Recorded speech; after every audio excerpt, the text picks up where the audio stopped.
As minhas ovelhas ouvem a minha voz, e eu conheço-as, e elas me seguem. Aí está uma grande diferença entre aqueles que ouvem e seguem, e entre aqueles que ouvem e seguem do seu jeito, da sua forma, da sua maneira.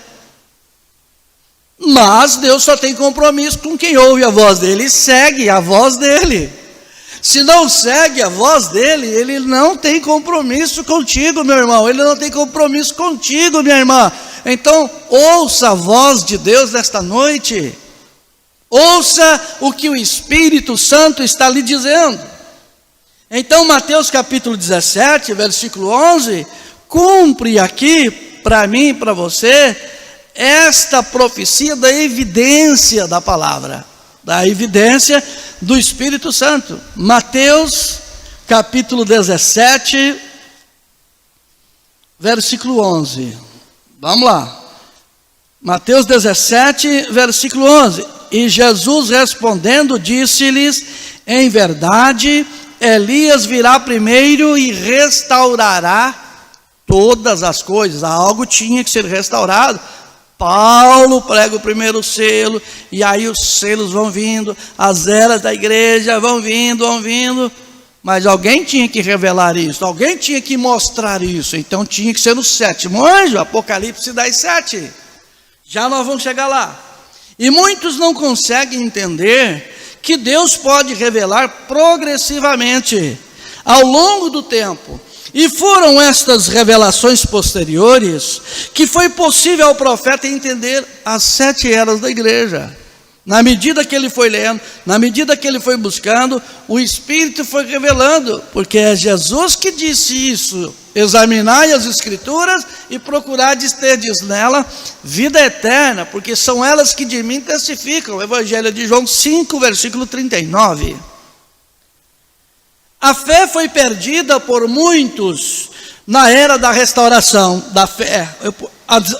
A fé foi perdida por muitos durante a era das trevas, melhor dizendo.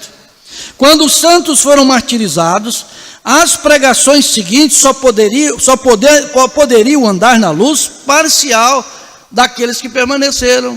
Porque na medida que foi chegando as torturas, na verdade, na medida que as coisas foram vindo, uns foram abandonando, outros foram morrendo, como nós vimos o hino. E alguns, com medo daquela tortura, começaram a fugir. E os que sobreviveram como parte dessa verdade. Mas Deus honrou esta fé e trouxe o Evangelho. O Evangelho foi como aquela semente, ela foi brotando, ela foi nascendo. Então veja, as denominações desconsideram que a restauração da fé prometida por Deus torna os ensinos deles nulos, vazios e inadequados para restaurar a palavra, porque não restaura. Eles perderam as travas, eles perderam, eles não mantiveram a doutrina, eles não cuidaram. Doutrina é a cerca, abriu-se a cerca, as ovelhas saíram e os bodes entraram. É assim que acontece. Doutrina é a cerca, é aquilo que segura a ovelha para não sair para o aprisco, para não sair para o mundo. Tem que estar cercado com a doutrina. Todos os irmãos e irmãs, todas as pessoas que abandonam a doutrina, eles saem, eles dão lugar para os bodes. Mas a ovelha que ouve a voz do pastor não ouve estranho, segue ouvindo a sua palavra. Então os líderes religiosos, eles não creem que Deus enviou um profeta para a restauração de tudo. Foi estranho para Lutero, quando ele viu a situação da igreja. Não dá. Mas para a igreja foi estranho o posicionamento de Lutero. Para John Wesley foi estranho o comportamento de Lutero, mas para Lutero foi estranho o comportamento de Wesley. Era estranho o comportamento dos pentecostais para Wesley, mas foi a luz do dia, foi a fé, de fé em fé. Amém, Deus seja louvado. Hoje, se você olhar o exemplo que temos de Pentecostes, é uma vergonha. É estranho. Então, quando nós estamos trazendo a evidência da palavra, quando nós trazemos que Deus é real, verdadeiro, e que a palavra é assim, nós somos estranhos. sempre serão, aqueles que seguirem a palavra, sempre serão estranhos. Malaquias capítulo 4, por gentileza. Agora, se vocês perceberem, eu fui até Apocalipse, mas agora eu estou voltando de novo. Porque tem que estar no velho, tem que estar no novo. Porque ele anda dentro das 7 eras da igreja. Ele é o mesmo ontem, hoje e eternamente. Ele é o cordeiro que foi morto lá no Éden, que foi imolado para tirar o couro e fazer as vestimentas para Adão e Eva. Ele foi o cordeiro imolado da Páscoa. Ele foi o cordeiro desde o Gênesis até o Calvário. Ele é o cordeiro, lá no Apocalipse, quando disse, eis o leão da tribo de Judá, e quando olharam, apareceu um cordeiro. É ele, do Gênesis ao Apocalipse, Jesus Cristo mesmo, ontem, hoje e eternamente, e que se revela de fé em fé. Amém. Malaquias, capítulo 4, vamos lá, um pouquinho. Deus seja louvado. Versículo 6, preste atenção, versículos 5 e 6.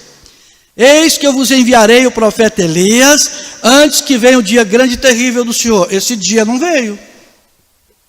Esse dia grande e terrível não veio, mas o profeta Elias já veio.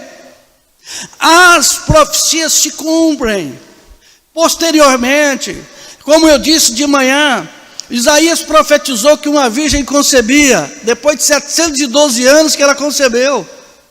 E aqui está, eis que eu vos enviarei o profeta Elias, antes que venha o dia grande e terrível do Senhor. O profeta Elias já veio. Por que grande e terrível? Grande para quem subir no arrebatamento e terrível para aqueles que forem para a grande tribulação. Mas aqui no versículo 6, eu tenho o cumprimento de 2 profetas. E já aconteceu também. Quer ver? E ele converterá o coração dos pais aos filhos, João Batista, e o coração dos filhos aos seus pais, William Branham, para que eu não venha e fira a terra com maldição. As escrituras se cumprem, é só você pegar a referência e você vai ver onde te envia. É para isso que a Bíblia está, é por isso que eles estão mudando ela cada dia mais. Cada dia mais se moderniza, cada dia mais sai uma espécie de Bíblia, mas eu e você precisamos permanecer com a real, verdadeira palavra de Deus. Muito bem, o profeta não pertence a nenhuma denominação, e foi rejeitado por todas elas, porque seu ensino está de acordo com a Bíblia, e os condena quando eles recusam a correção da palavra, provando de que são bastardos e que não são filhos. Você tem noção? Mas o senhor usou uma expressão pesada, mas é a Bíblia que usa essa expressão. Eu só estou repetindo para vocês o que está escrito aqui. Abre a sua Bíblia em Hebreus capítulo 12, por gentileza. Aleluia. Hebreus capítulo 12.